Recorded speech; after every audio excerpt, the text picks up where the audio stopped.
দুটা ছেলে দর তার পিছনে 50 জন লোক আছে।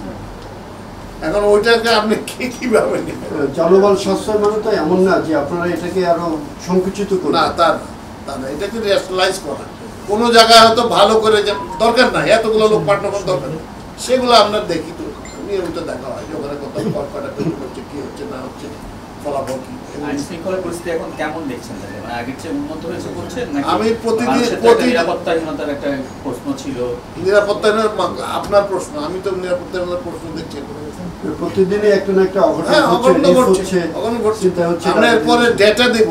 আমি গতকালকে ইফতার করেছি মোহাম্মদপুর থানায়, সেখানটায় গত মাসে ডিসেম্বর মাসে খুন হয়েছে 2টো, নভেম্বর মাস জানুয়ারি মাসে খুন হয়েছে 1টা, ফেব্রুয়ারি যে গত মাসটা গেল সেই মাসে 1টা মার্ডার হয়নি।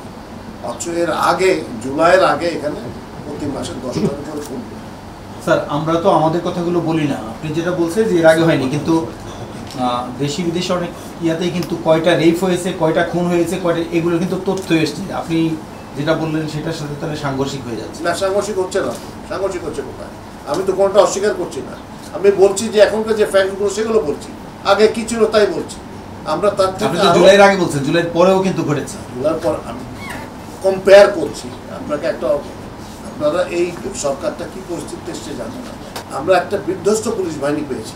এই বাহিনীটা যাদেরকে আমরা নিয়ে এসেছি, যারা ঢাকা শহর কোনোদিন দেখে নাই, তাও এসে রোজই দরখাস্ত পড়ে যে স্যার ঢাকা তার সংসার চালাতে পারে না, এই হয় না, নানা রকম সমস্যা পুলিশের।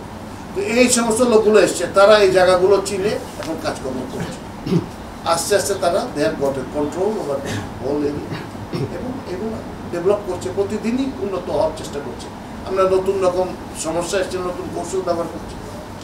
আগে কিশোর গ্যাংয়ের এরকম ব্যাপার ছিল না, ছেলে অল্প বয়সী ছেলে দৌড়াচ্ছে। এখন আমার ভারী বুট পরা পুলিশ তার পিছনে দৌড়াতে পারে না। তো আমরা এটার জন্য কি ব্যবস্থা করা যায় সেই ব্যবস্থা করছি। অল্টারনেটিভ কি হতে পারে, তারপরে কাজগুলোকে আর একটু ফোকাস করার চেষ্টা করছি।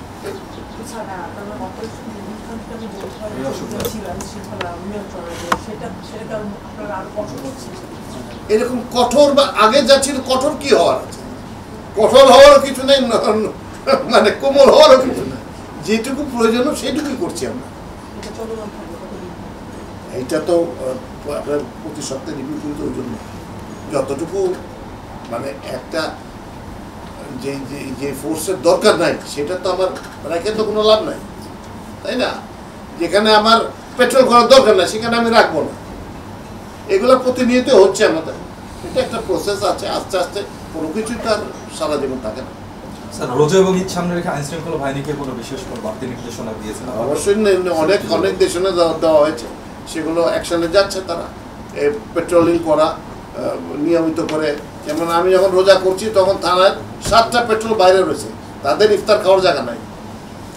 ওখান থেকে ওই ঝালমুড়ি কিনে তারা ইফতার করতেছে, কিন্তু 7টা পেট্রোল চলছিল মোহাম্মদপুর থানায়। এবং আমরা প্রতিটি থানায় এগুলো মুভ করছি দেখার জন্য, বিশেষ করে মেট্রোপলিটন এরিয়া, এবং আরও বেশ কিছু নির্দেশনা দিয়ে দেওয়া হয়েছে যেগুলো অপারেশনালাইজ হয়েছে।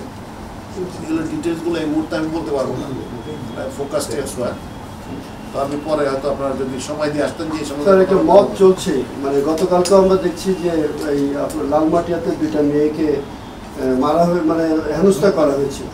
এরকম বিভিন্নভাবে হচ্ছে, মানে এই যে অপারেশন চলছে এদেরকে এই ধরনের কোনো নির্দেশনা দেওয়া প্রয়োজন মনে করছেন কিনা, যে এই ধরনের মতগুলো তো তারা অভিযান চালায়? বা বাংলাদেশে সাধারণত এই মত অর্গানাইজড কিছু থাকে না, একজন কেউ একটা হুজুক তুলে দেয়, আমরা সেই হুজুকের এটা সব হঠাৎ করে ঘটনা, এটা অর্গানাইজ তো কেউ করে না। এগুলো ওখানে খুব অর্গানাইজড হয়েছে যে অনেক বসতে হবে, আমার এরকম কোনো ইচ্ছাতে বসে নাই বলে আমার ধারণা। এবং লোকগুলোও যে খুব অর্গানাইজ দৌড়ে এসে করছে তাও না। তো এগুলো তো আগে থেকে প্রেডিক্ট করা সম্ভব না যে কোথায় কী হয়, এবং ঘটনার এক একজনের উস্কানিতে এক এক রকম হয়। তো আমরা এই ধরনের এর জন্য আমরা জেনারেলি অ্যাপিল করছি যে মানুষকে রাইম এন্ড রিজন বুঝতে হবে, মানুষের অপরের রাইটসকে সম্মান জানাতে হবে, নাগরিক হিসেবে কোনটা অপরাধ না এটা বুঝতে হবে, এবং সকলের প্রতি শ্রদ্ধা সহমর্মিতা থাকতে হবে। এখন আমরা সবাই আনফর্চুনেটলি আরও অত সময় লাগবে যাতে হবে আরেকটু করে যেতে, যখন এগুলো নিয়ে আপনি এখন ঝামেলা হবে। স্যার আমরা দেখছি স্যার এখন পর্যন্ত এরকম ধরনের কেউ গ্রেফতার হয়নি, এটাও কি একটা কারণ কিনা যে প্রশ্রয় পাচ্ছে উস্কানি? আপনি যে শব্দটা বললেন যে আমি মবে গেলাম কিন্তু আমাকে অ্যারেস্ট করা বা আমার বিরুদ্ধে ব্যবস্থা নেওয়া, এরকম ধরনের আজ পর্যন্ত আমরা কোনো তথ্য পাইনি। যে সমস্ত জায়গায় এই ঘটনাগুলো হচ্ছে সেই সমস্ত জায়গায় যারা যদি আমাদের এভিডেন্স থাকে এবং এই প্রবলেমগুলো অ্যারাইজ করে, যেগুলো সিরিয়াস ল অ্যান্ড অর্ডারের জিনিস হয়, কিছু জিনিস হয় যে ইমোশনাল একটা ব্যাপার হয়, সেটা একটা দিক আছে।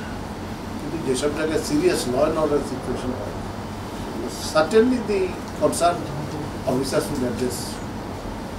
আচ্ছা, এখানে যেটা হলো যে দুই নারীতে যে ঘটনা হচ্ছে, রিঙ্কু নামে কথা আসছে যে সেই প্রথমে মবটা ক্রিয়েট করেছে, হামলা করেছে, তার ক্ষেত্রে আপনারা কোনো ব্যবস্থা নিচ্ছেন?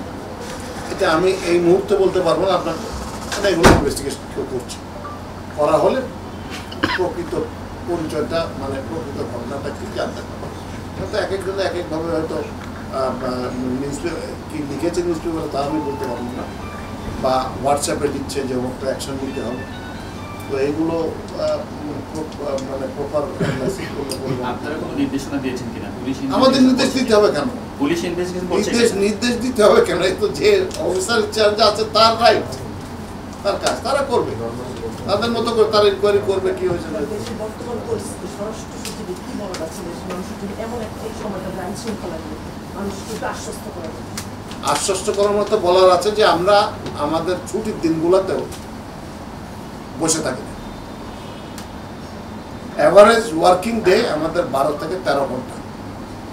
আমাদের সিনসিয়ারিটির কোনো ঘাটতি নাই।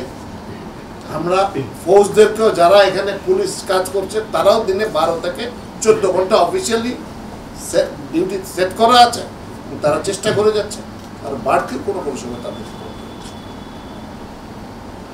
অতএব আমরা আমাদের চেষ্টা ত্রুটি রাখবো না, এইটুকু বলতে হবে, যাতে আরও আগে যে অবস্থা ছিল তার থেকে আরো ভালো অবস্থার দিকে আমরা যেতে পারি।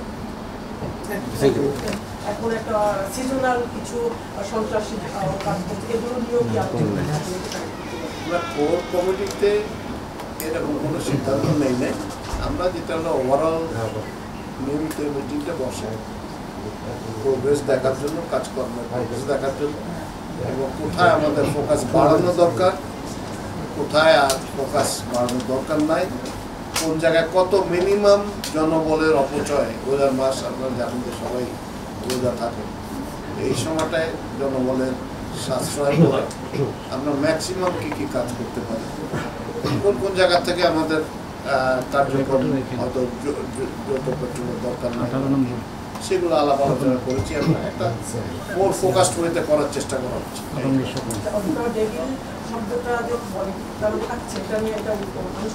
এরকম কোন সিদ্ধান্ত আমার জানা নেই, আপনারা করতেই চেয়েছিলেন। মোর ফোকাস মানে কি? ফোকাস মানে পুরা যেই আমাদের যে অবজেক্টিভ ছিল সেই অবজেক্টিভ অনুযায়ী আমরা কাজ করছিলাম, সেটা প্রতি মাসে চেক করা হয় যে ওখানে কি হচ্ছে, ফলাফল কি হচ্ছে, প্রোগ্রেসটা কি হচ্ছে, কোনো জায়গায় কি নিষ্ফল পেট্রোলিং হচ্ছে কি, দরকার আছে কিনা, না আর দরকার নেই। এগুলো তো অনেকটা প্রিজাম্পশনের উপরে করা হয় যে এই জায়গায় ফল থাকে। তো সেই সব জায়গায় যখন দেখা যাচ্ছে যে সমস্যা নাই, তখন আমরা সেখান থেকে সরে আসছি, অন্য যেখানে দরকার লাগে সেখানে করছি। যেমন এখন আমরা এমনি ঢাকা শহরের দিকে মনোযোগ দিচ্ছি, ওই যে ছিচকা যেগুলা সমস্যা হচ্ছে এগুলো নিয়ন্ত্রণের মধ্যে আনার চেষ্টা করছি। চিন্তায় বোঝাচ্ছে চিন্তায় বলতে হচ্ছে মানে